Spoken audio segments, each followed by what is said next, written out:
ये एक आम गौरवर कथा जगन्नाथ संस्कृतिर प्रचार प्रसार पाई तथा ऑस्ट्रेलिया रे बसवास करुवा 5000 ऊर्ध्व ओडिया परिवार माने जो निष्पत्ति नहीं ऑस्ट्रेलिया रे एथर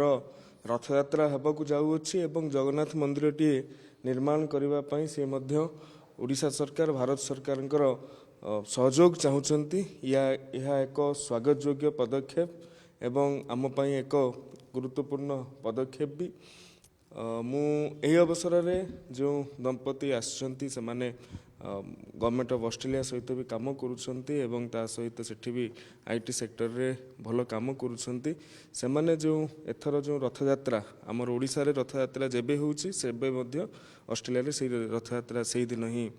हेबो एवं सेही रथयात्रा रो रथटी 20 फुट उच्चतार हेबो एवं 50 फुट गोलेई रो एक चांदुआ सेठारे लागिबो पिपिलीर सुनामधन्य चांदुआ कलाकार माने आसीछंती एवं सबुठु बड़ कथा पिपिलीर मान्यवर विधायक